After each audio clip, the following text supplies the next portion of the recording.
हर वर्ष भाद्रपद शुक्ल अष्टमी के दिन पूरे ब्रजमंडल में राधाष्टमी का उत्सव मनाया जाता है।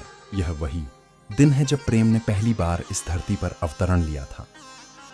वृषभानु जी और उनकी पत्नी कीर्तिदा देवी की कोई संतान नहीं थी। उन्होंने अपनी इच्छित पुत्री की प्राप्ति के लिए नदी के किनारे घोर तपस्या की। एक दिन जब वृषभानु जी जल में स्नान कर रहे थे, तभी उन्होंने देखा एक अद्भुत कमल धीरे धीरे उनकी ओर बहकर आ रहा था। वह कोई साधारण कमल नहीं था। उसकी सैकड़ों पंखुड़ियां सोने जैसी चमक रही थी और उसके मध्य में दिव्य आभा थी। आश्चर्यचकित वृषभानु जी ने जब उस कमल की कोमल पंखुड़ियों को हटाकर भीतर झांका तो उनकी आंखें श्रद्धा से भर उठीं। कमल के बीचों बीच एक नन्ही कन्या थी। वह किसी स्वप्न की तरह सुंदर थी। उसका तेज ऐसा था मानो स्वयं स्वर्ग की समस्त शुभ्र उसमें समाहित हो गई हो। वह नन्ही कन्या कोई और नहीं बल्कि स्वयं श्रीमती राधा रानी थी। वृषभानु जी अपनी पुत्री को पाकर अत्यंत प्रसन्न थे, लेकिन उनकी प्रसन्नता में एक अभाव भी था। राधा रानी ने अपनी आंखें नहीं खोली। दिन बीतते गए, 1 2 2 3 पूरे 11 दिन हो गए, लेकिन नन्ही राधा ने अभी तक इस दुनिया को नहीं देखा था। वृषभानु जी और कीर्तिदा माता चिंतित थे। क्या उनकी बेटी जीवन भर अंधकार में ही रहेगी? क्या वे अपनी पुत्री की आंखों में संसार की रोशनी कभी देख पाएंगे? इसी बीच यशोदा माता और नंद बाबा अपनी गोद में नन्हे कृष्ण को लेकर वृषभानु जी के घर आए। कृष्ण का स्वभाव बाल्यकाल से ही चंचल था। वे अपनी नन्ही नन्ही हथेलियों से राधा को छूने लगे, जैसे कोई अपने प्रिय को जगाने का प्रयास कर रहा हो। और तभी नन्ही राधा ने धीरे धीरे अपनी आंखें खोली। उनकी दृष्टि ने जैसे ही पहली बार इस संसार को देखा, वह किसी और पर नहीं बल्कि श्री कृष्ण पर ही पड़ी। राधा रानी की आंखों में प्रेम था, वात्सल्य था, शाश्वत अपनापन था। कृष्ण मंद मंद मुस्कुरा रहे थे, मानो यह पूर्व नियोजित था, जन्म से पहले किया गया कोई दिव्य वादा। इस मधुर घटना के पीछे एक गुण रहस्य छिपा है। जब भगवान श्री कृष्ण धरती पर अवतरित होने की तैयारी कर रहे थे, तब उन्होंने राधा रानी से भी प्रार्थना की कि वे उनके साथ आएं। लेकिन राधा रानी ने कहा, मुझे इस संसार में नहीं जाना कृष्ण, वहां आपके अतिरिक्त और भी लोग होंगे, मैं केवल आपको देखना चाहती हूं। श्री कृष्ण मुस्कुराए और बोले, प्राण प्रिय, जब तुम इस धरती पर आओगी तो सबसे पहले तुम्हें मैं ही मिलूंगा। जब तुम अपनी आंखें खोलो तो तुम्हारी पहली दृष्टि केवल मुझ पर ही पड़ेगी। इसलिए जब नन्हे कृष्ण ने उन्हें स्पर्श किया, तब श्रीमती राधा रानी ने अपनी आंखें खोली। यह प्रेम केवल सांसारिक प्रेम नहीं, यह आध्यात्मिक मिलन था। ब्रजवासी जानते थे कि श्री कृष्ण पूर्ण पुरुषोत्तम भगवान हैं, लेकिन फिर भी वे उन्हें भगवान की तरह नहीं बल्कि अपने पुत्र, अपने सखा, अपने प्रेमी की तरह देखते थे। वे उनके लिए चिंतित होते थे, कहीं कंकड़ पर चलने से उनके नन्हे पैर घायल ना हो जाएं। क्या वे समय पर भोजन कर पाएंगे? कहीं कंस के भेजे राक्षसों से उन्हें कोई खतरा तो नहीं? कृष्ण को हरि कहा जाता है, जिसका अर्थ है वह जो सबके चित्त को हर ले। लेकिन हरि स्वयं राधा के प्रेम में मोहित हो गए। कृष्ण सर्वशक्तिमान है, सारा ब्रह्मांड उनकी शक्ति से चलता है, लेकिन राधा रानी के सामने वे अपने सारे अस्त्र शस्त्र त्याग कर केवल एक प्रेमी बन जाते हैं। राधा रानी के चरणों में त्रिशूल का चिन्ह पाया जाता है, जो दर्शाता है कि संपूर्ण ब्रह्मांड की शक्तियां उनके चरण कमलों में निहित हैं। कृष्ण सर्वोच्च नियंत्रक हैं, लेकिन राधा वह शक्ति है जो स्वयं कृष्ण को नियंत्रित कर लेती है। हम सभी श्री कृष्ण के हैं, लेकिन इस भौतिक संसार में आकर हमने उन्हें भूल गया है। इसलिए श्रील प्रभुपाद हमें एक सीधा मार्ग बताते हैं, राधा रानी से प्रेम करो। अगर श्रीमती राधा रानी हम पर कृपा कर दें तो श्री कृष्ण हमें तुरंत स्वीकार कर लेंगे। राधा रानी अपने पास आने वाले किसी भी जीव के दोष नहीं देखती, वे केवल भक्ति प्रदान करती हैं। अगर हम प्रेम और समर्पण के साथ उनके चरणों में झुक जाएं, तो वे हमें श्री कृष्ण के प्रेम से सराबोर कर देंगे। जिस तरह नदी को सागर से मिलने से कोई नहीं रोक सकता, उसी तरह श्रीमती राधा रानी को श्री कृष्ण से अलग नहीं किया जा सकता। कृष्ण केवल उन्हीं के होते हैं जिनका प्रेम निस्वार्थ होता है, और यही कारण है कि समस्त ब्रह्मांड की गोपियों में केवल राधा ही उनकी प्रिया है। कल्पना कीजिए एक अनंत महासागर जिसकी गहराई की कोई सीमा नहीं, जिसकी लहरें कभी थमती नहीं। यह महासागर स्वयं श्री कृष्ण है। लेकिन यदि इस महासागर की लहरें ही ना उठे, उसकी मधुरता का कोई अनुभव ही ना कर सके, तो क्या वह महासागर किसी के लिए आकर्षण का केंद्र बन सकता है? यही कारण है कि श्री कृष्ण के आनंद का वास्तविक स्वरूप तब पूर्ण होता है जब वह श्री राधा के प्रेम से आलोकित होता है। भगवान श्री कृष्ण को हम परम ब्रह्म, पूर्ण पुरुषोत्तम, सर्वोच्च ईश्वर के रूप में देखते हैं। वे आत्माराम हैं, स्वयं में पूर्ण। तो फिर प्रश्न उठता है, पूर्णता को प्रेम की आवश्यकता क्यों? यही प्रेम का सबसे बड़ा रहस्य है। पूर्णता में भी प्रेम का स्पर्श ना हो तो वह अधूरी रह जाती है, और इसीलिए प्रेम पूर्ण आदान प्रदान के लिए, आनंद की लीलाओं को विस्तार देने के लिए कृष्ण ने स्वयं को ही राधा के रूप में प्रकट किया। राधा रानी कृष्ण की ह्लादिनी शक्ति है, प्रेम की शक्ति, आनंद की शक्ति। ये वही शक्ति है जो कृष्ण को सबसे अधिक प्रिय है, क्योंकि प्रेम ही भगवान को बांध सकता है, प्रेम ही भगवान को नियंत्रित कर सकता है। सामान्य जीवन में देखिए, किसी के पास अथाह धन संपत्ति, ऐश्वर्य, वैभव हो, लेकिन यदि कोई ऐसा ना हो जिससे वह अपना सुख साझा कर सके, तो क्या वह व्यक्ति वास्तव में सुखी होगा? शायद कुछ समय के लिए हाँ, लेकिन अंततः नहीं। किसी भी उपलब्धि की सार्थकता तब होती है जब उसे साझा किया जाए। इसीलिए जब कृष्ण आनंद स्वरूप हैं तो उनकी परमानंद की अभिव्यक्ति श्री राधा में होती है। कृष्ण केवल कृष्ण नहीं है, वे राधा कृष्ण हैं, क्योंकि बिना राधा के कृष्ण केवल एक दिव्य सत्ता है, लेकिन राधा के साथ वे प्रेम के पूर्ण स्वरूप बन जाते हैं। आनंद अकेले नहीं होता, उसमें प्रेम की आवश्यकता होती है, और प्रेम अकेले नहीं हो सकता। प्रेम का वास्तविक अनुभव तब होता है जब दो हृदय आपस में जुड़ते हैं, जब प्रेम देने और लेने का आदान प्रदान होता है। आपने अनुभव किया होगा, जब हम कोई खुशी महसूस करते हैं, जैसे कोई नया वस्त्र पहनते हैं, कोई नई वस्तु प्राप्त करते हैं या किसी उपलब्धि को प्राप्त करते हैं, तो हमारी स्वाभाविक इच्छा होती है कि हम उसे किसी और के साथ साझा करें, क्योंकि जब आनंद बांटा जाता है तो वह और अधिक बढ़ जाता है। श्री कृष्ण केवल ब्रह्म नहीं, वे प्रेम के केंद्र हैं, लेकिन वह प्रेम जो केवल अनुभूति में रहे, जो कि केवल भीतर सीमित रह जाए, वह अधूरा है। इसलिए जब कृष्ण प्रेम में परिपूर्ण होते हैं तो वे श्री राधा के रूप में स्वयं को प्रकट करते हैं। जिन्हें यह रहस्य समझ में आ गया, उनके लिए कृष्ण केवल एक भगवान नहीं, बल्कि प्रेम और माधुर्य के पूर्ण स्रोत बन जाते हैं। और इस प्रेम का वास्तविक अनुभव वही कर सकता है जो श्री राधा के चरणों में अपनी भक्ति समर्पित कर देता है। राधा केवल एक नाम नहीं, केवल एक स्वरूप नहीं, वे स्वयं प्रेम का उच्चतम स्तर है। और इसीलिए जो श्री राधा को जान लेता है, वह प्रेम के वास्तविक स्वरूप को समझ लेता है। वही प्रेम जो ब्रह्म को भी मोहित कर सकता है, जो पूर्ण को भी अधूरा बना सकता है, और जो ईश्वर को भी भक्त के वश में कर सकता है। क्या शक्ति और शक्तिमान अलग अलग हो सकते हैं? क्या सूर्य और उसकी किरणें भिन्न हो सकती हैं? क्या दीपक और उसका प्रकाश अलग अलग अस्तित्व रखते हैं? नहीं। जिस तरह शक्ति और शक्तिमान एक ही होते हैं, उसी तरह श्री राधा और श्री कृष्ण भी एक ही हैं। यह कोई कल्पना नहीं, बल्कि वैदिक शास्त्रों की घोषणा है। राधा पूर्ण शक्ति, कृष्ण पूर्ण शक्तिमान, दई वस्तु वेदनाई शास्त्र प्रमाण। यदि कृष्ण शक्तिमान ऊर्जावान हैं, तो राधा शक्ति ऊर्जा है। शक्तिमान शक्ति के बिना कुछ भी नहीं है।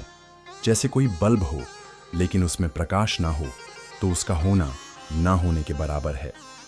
ठीक वैसे ही श्री कृष्ण, जो प्रेम के परम स्रोत हैं, वे तभी पूर्णता को प्राप्त होते हैं जब उनकी शक्ति श्री राधा उन्हें प्रेम से आलोकित करती है। राधा केवल श्री कृष्ण की प्रिया नहीं, बल्कि वह शक्ति है जो कृष्ण के प्रेम को सबके लिए अनुभूत करने योग्य बनाती है। यह शक्ति केवल और केवल श्री राधा में ही है, किसी और में नहीं। केवल श्री राधा ही कृष्ण के प्रेम की पराकाष्ठा है।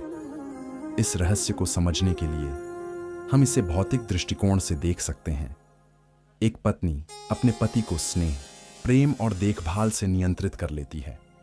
पति माता पिता, मित्रों और पूरे समाज के प्रति उत्तरदायी होता है, लेकिन विवाह के बाद वह सबसे अधिक अपनी पत्नी से ही जुड़ाव महसूस करता है।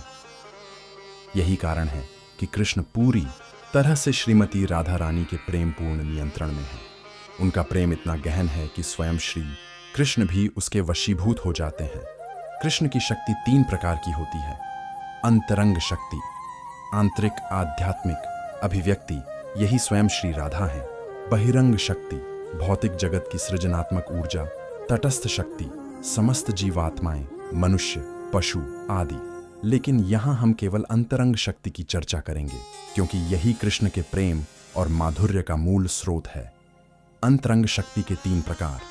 संधिनी शक्ति, यह शक्ति कृष्ण की सत शाश्वत को प्रकट करती है।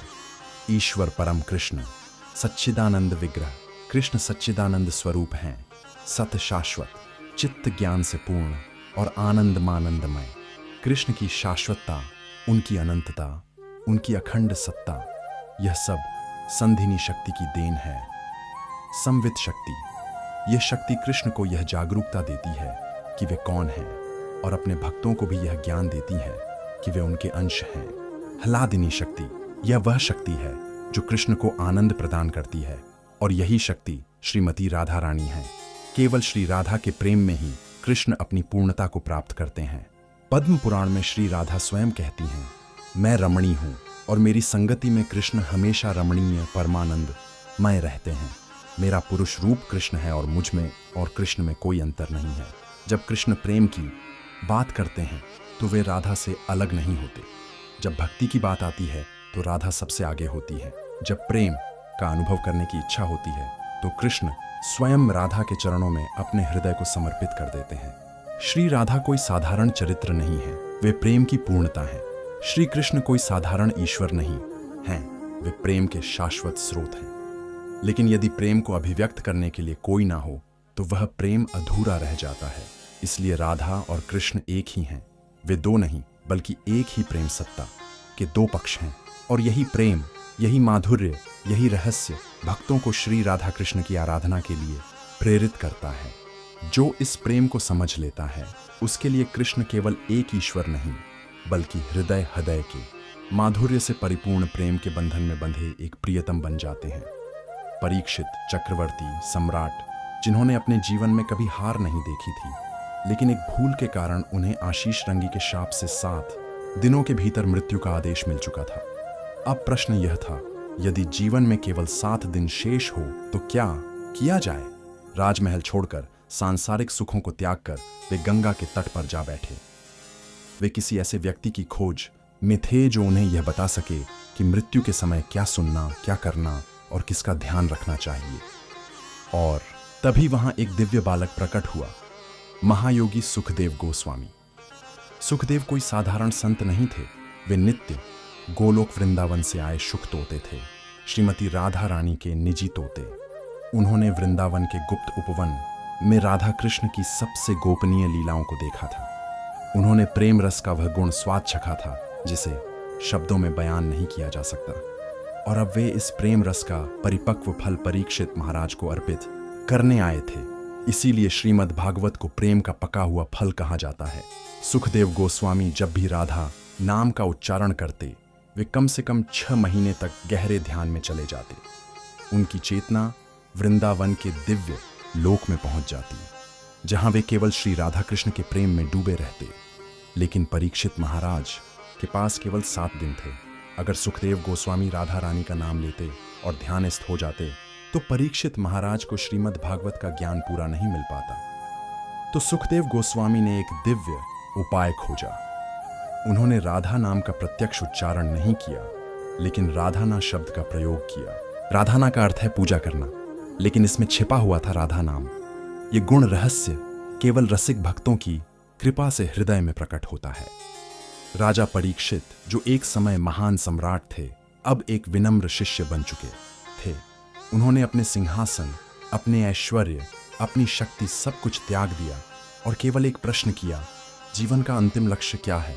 और तब सुखदेव गोस्वामी ने उन्हें कृष्ण कथा का अमृत पिलाया। उन्होंने संसार को यह सिखाया कि बांसु, भले ही जीवन का अंत समीप हो, लेकिन यदि हम श्री कृष्ण की कथा को सुने तो हमारी आत्मा अमृता को प्राप्त कर सकती है। परीक्षित महाराज ने दिखा दिया कि मृत्यु से डरने की आवश्यकता नहीं है। अगर हम अपने अंतिम समय में प्रेममय श्री कृष्ण कथा का श्रवण करें तो हमारा जीवन सार्थक हो जाता है। और यही संदेश सुखदेव गोस्वामी हमें दे रहे हैं। संसार में कुछ भी स्थायी नहीं, लेकिन राधा कृष्ण का प्रेम शाश्वत है। कहते हैं, जैसे ही कोई रा कहता है, कृष्ण उत्सुक हो जाते हैं, और जैसे ही धा उच्चारित होता है, वे सब कुछ छोड़कर उस भक्त की ओर भाग जाते हैं। राधा, ये केवल एक नाम नहीं ये स्वयं प्रेम की परिभाषा है। अगर कोई गलती से भी राधा नाम का उच्चारण कर ले तो उसके अनगिनत जन्मों के कर्म उसी क्षण समाप्त हो जाते हैं और फिर कोई नया कर्म लिखा ही नहीं जाता। क्यों? क्योंकि इसके बाद उनके जीवन की हर घटना, हर कदम बस उन्हें व्रज प्रेम भक्ति के गोपनीय रहस्यों तक पहुंचाने की एक योजना मात्र बन जाती है। अगर आपने कभी राधा नाम लिया है तो जान लीजिए, अब आपकी आत्मा को उसका शाश्वत धाम मिलने ही वाला है। अब कोई भी सांसारिक बंधन आपको रोक नहीं सकता, क्योंकि अब आपका हृदय केवल श्री जी की छवि, उनकी महिमा और श्री कृष्ण के प्रेम की पराकाष्ठा में ही रम जाएगा। आइए हम श्रीमती राधा रानी के कुछ अनंत नामों को प्रणाम करें और उनके दिव्य अर्थ को समझने का प्रयास करें। रसेश्वरी, जो स्वयं प्रेम रस की अधिष्ठात्री देवी हैं और कृष्ण के हृदय में प्रेम रस को बढ़ाती हैं। स्वामिनी, जो वृंदावन की महारानी हैं, जो केवल कृष्ण पर ही शासन करती हैं और जिन्हें गोपियां, सखियां और मंजरी प्रेम से सेवा करती हैं। श्री जी, जो अपने नाम, उपस्थिति और स्मरण मात्र से ही सभी प्रकार की शुभता प्रदान करती हैं। प्रिय जी, जो केवल श्री कृष्ण को ही नहीं बल्कि गोपियों, ब्रजवासी और हर भक्त को अत्यंत प्रिय हैं। श्रीमती राधा रानी कोई साधारण देवी नहीं है। वे उन भक्तों के हृदय में स्वयं प्रकट हो जाती हैं जिन्होंने सच्चे मन से श्री कृष्ण के प्रेम की राह पकड़ ली है। जैसे ही कोई भक्त हरे कृष्ण महामंत्र का सच्चे मन से जाप करता है, हरे कृष्ण कृष्ण कृष्ण हरे हरे, हरे राम राम राम हरे हरे, उसी क्षण श्रीमती राधा रानी की कृपा उस भक्त पर बरसने लगती है, क्योंकि यह महामंत्र स्वयं राधा कृष्ण की लीलाओं, नामों, गुणों और धामों को भक्त के हृदय में अंकुरित कर देता है। यह विषय इतना गोपनीय है कि बड़े बड़े संत, महायोगी और तपस्वी भी इसे समझने में असमर्थ रहे हैं। श्रीमती राधा रानी की सुंदरता, उनकी कृपा और उनकी महिमा को शब्दों में बांधना संभव ही नहीं है। जो भी लिखा जाए अधूरा लगता है, जो भी सुना जाए और अधिक सुनने की इच्छा जागृत होती है। मैंने यह लेख स्वयं नहीं लिखा है, यह श्रीमती राधा रानी की कृपा है कि उन्होंने मुझे भक्तों और रसिक वैष्णव के शब्दों को संकलित करने की सेवा दी है। मैं स्वयं को श्री जी की महिमा लिखने योग्य भी नहीं मानता। वे हमारी प्राण स्वामिनी हैं, हमारी शरण, हमारा आरंभ, हमारा अंत और हमारी संपूर्णता। यदि हम कुछ भी सच्चे मन से मांग सकते हैं तो वह बस एक ही चीज होनी चाहिए। हे श्री जी, हमें आपके चरणों की सेवा में लगने का अवसर प्रदान करें। दोस्तों, क्या आप भी इस दिव्य प्रेम और भक्ति के रहस्य को और गहराई से जानना चाहते हैं? अगर हाँ, तो तुरंत हमारे YouTube चैनल परेश पराधीन को सब्सक्राइब करें। इस चैनल पर आपको श्री राधा कृष्ण की अनमोल कथाएं, भक्तिमय भजन और आध्यात्मिक ज्ञान का सागर मिलेगा, जो आपके हृदय को प्रेम और शांति से भर देगा। इस वीडियो को लाइक और शेयर करना न भूलें, ताकि यह दिव्य ज्ञान अधिक से अधिक लोगों तक पहुंच सके। जुड़े रहिए परेश पराधीन के साथ और अनुभव कीजिए श्री राधा कृष्ण के प्रेम की अद्भुत शक्ति को।